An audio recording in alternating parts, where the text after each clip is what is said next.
G'day from Paris, of all places, after the Austrian Grand Prix at Spielberg. It's just such a beautiful venue to hold a Formula One race in, and I'll give you plenty of behind-the-scenes stories in 8 seconds' time.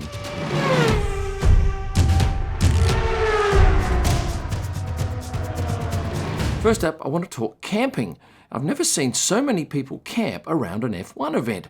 It's phenomenal. Up above the track, you can camp in this particular area, which looks down. You can see here a glimpse of the track with your binoculars or monocular. You could probably even catch a glimpse of them taking that last turn.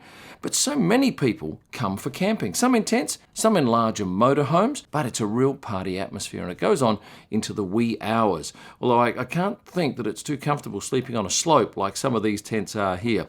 But well done to you if you endured those wet nights, which was it Friday night or Saturday night. A little bit damp, but it didn't dampen anyone's enthusiasm. And while we're on the subject of fans, you get to walk through them as a photographer here quite a bit because we tend to go out into the public. Lots of orange-clad people, yes, all supporting Max Verstappen. Even at the early hours at the local supermarket, they were blaring this track. Good morning. Which of course is the Max anthem. Plenty of drinking going on at the track too, and I can only tell you, I should have taken a photo of this, but a guy comatose on the ground in Q3, arguably the most exciting section of F1 over the weekend, and this guy's passed out on the ground while his mates are enjoying Q3. Let's go to the green carpet out the front of the main grandstand on race day. 1,500 or so people out there, and did every driver walk the green carpet? No, I'm probably thinking maybe 8. A dozen or so missed it. The likes of Lewis Hamilton, I didn't even see him drive past. George drove past, wound his window down and at least waved to the rest of the crew. But here are some of the drivers that I caught out the front there. Oh, and this is an interesting story here. Ferrari drivers both roll up at about the same time in these beautiful SF90s. And here's what I gather happened, and I'd say this with some sort of certainty. Charles drove his silver SF90 in, went and walked the green carpet and made lots of people happy. And then his car started honking, because obviously he had the key in his pocket. So about 10 minutes later, Ferrari's comms manager, Silvia, rolled back up with that particular key fob, and it's actually in the same shape as the logo on the front bonnet of the car. Handed it to Andrea Ferrari, his trainer, and he then positioned the car around the back in the driver's car park. And while there was plenty of orange supporting Max, there was some more orange supporting Lando Norris. In this woman's case, LN, black painted in her hair. Still on the subject of fans, I witnessed quite an interesting encounter going underneath the tunnel. Max was coming back from a press conference. He had the Red Bull media guys in front videoing him. They were walking backwards, he was walking forwards and talking. And then a fan just decides to butt in and demand a selfie. And Max was really good about it. He said, "No, I'm recording here. You can wait." And then he turned to his cameraman and said, "You can cut that out, can't you?" So I'll be interested to see whether that pops up anywhere. But it's quite amazing to see some people and their perhaps entitlement that they are due anything they want whenever it is convenient for them. Max is normally always pretty happy to do anything for people, but you have to wait until it's convenient for him, not you. And most of the drivers are exactly the same. Of course, Austria is the home of the Wiener Schnitzel. And did I have any on the weekend? Oh, I had 4, and I was only here 5 nights. I had 3 at this particular local pub just down the road from the apartment I had, and one even better one at the Mercedes motorhome on Saturday. And I think a lot of the teams do cater locally because their chefs go out to the markets each day and find food for the next day's meals. Flares, well, they're banned, aren't they? Well, you can still get them in, as was the case on Sunday and also, I think, Saturday.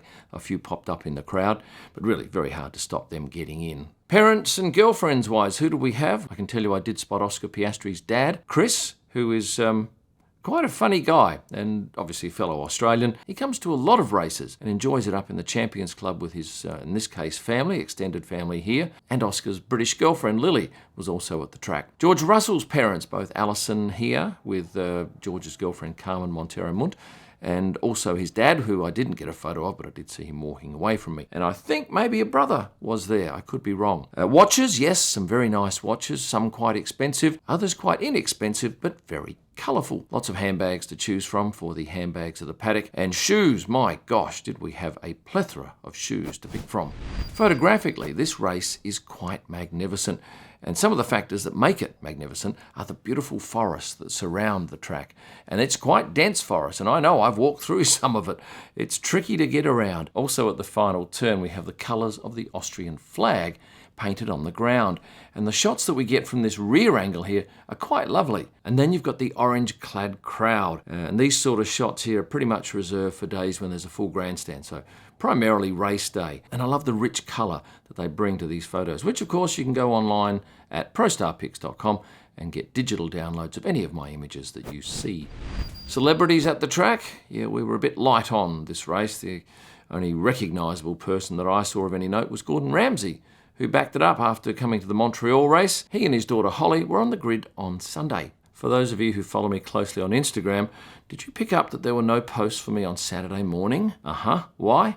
Well, if you watch my last video about my luggage getting, I was going to say stolen, but no, just detained, I had to actually drive to Graz an hour to get it and then return to the track, which pretty much ruled me out for Saturday morning. I'm going to do a video on that because British Airways systems are hopelessly inept. More on that later. Fashion-wise this weekend, I got Lewis on 3 of the 4 days, and here's what he was wearing. Oh, and have a look at Helmut Marko here, dressed up in racing attire. Of course, he is an ex-racer. This sign caught my eye. It was draped over the Red Bull Energy Station, which is a monstrous facility and quite lavish inside. And I happen to know that... I'll tell you about this now. Oh, no, I'll come back to it. Leave that with me. I'm all over the place. This sign caught my eye. As you can see here, the very first race that Red Bull won was the 2009 Shanghai GP with Sebastian Vettel. And, of course, the most recent one for this particular piece of art was the Canadian Grand Prix, and that is 100 Grands Prix for Red Bull. Now, heading back to this fella here, this is Josh Cruz. Well, this is how I've known him for all the time I've been in Formula One as an AlphaTauri social media content guy. Well, Josh surprised me on Friday. I saw him. He was in red.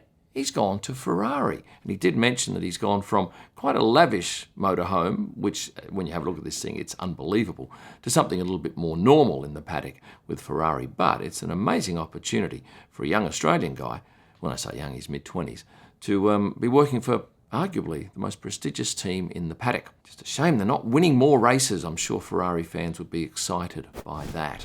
On Sunday, the drivers' parade took on a completely different feel. I don't know whether you had any notice of this or have seen anything on social media about it, but for the first time ever, the drivers actually walked over the pit wall out onto the grid with one of their favourite songs playing. So each driver had given the organiser a song that they like, and first up was one of the Williams drivers with an Eminem song, and then we had the actual F1 theme playing for one particular driver. And then they went out onto individual vehicles, but some drivers were 2 to a car and others were 1 to a car, and I'm not sure that I could pick up any rhyme or reason to it, but they were interesting looking vehicles, and it was a great opportunity for me to photograph them because most of the photographers were focusing on them walking over that little riser out onto the track. And my favourite photo from that particular moment was this one of Charles Leclerc, who made eye contact with my lens, and for a few frames I got a very cheeky grin. And changing the topic completely now to something a little bit more solemn, and that is the death of the young 18-year-old driver at Spa on Saturday, Dilano van 't Hoff. I found out at the McLaren motorhome. I was having lunch there and somebody pointed that out to me. And what transpired thereafter was quite an outpouring of grief from many of the drivers on social media. There was also a number of things on cars. You probably saw this sticker on the Alpine car. And Lando Norris had this handwritten message on his helmet, which I thought was a lovely touch. I spotted many of the drivers wearing armbands and some of the crew wearing them as well. They didn't wear them to race, but they did put them on straight after the race. I noted that out the back of the FIA garage. There was a minute's silence on Sunday as well, and it reminded me very much of the minute's silence we had at Spa for Antoine Hubert, who passed away going back to 2019. And I was there that day on the Saturday evening and on the Sunday, and it was a bizarre feeling to be in that paddock. And I think it was good that Lance Stroll spoke up about it. Fernando Alonso also made some comments that things need to be looked into because it is a high-speed and dangerous corner in certain conditions. And I did note that Max Verstappen talked at one of the press conferences saying that, yes, it's good that we're talking about that, but we also need to talk about Sector 1 at Jeddah. Now, I didn't really realise that this was one of the dangerous spots. And he said, look, until somebody dies or has a very nasty accident, it probably won't get the attention that it needs. So maybe that's next on the list to be addressed. Well, with that said, I've now got to go and greet my wife, who's travelled from the other side of the world to be with me for a few weeks and do part of this European leg. So before I go, I'm going to remind you that you can find all of my digital images at prostarpics.com. I've got new signed print offerings from the likes of Yuki Tsunoda and Valtteri Bottas. You'll find those, plus a whole range of others, at kimillman.com, along with F1 photo books, wall art and merchandise, and for my best images live from the track. And during the week, go to Instagram and search at Kim Illman. Thanks for watching. And stay listening.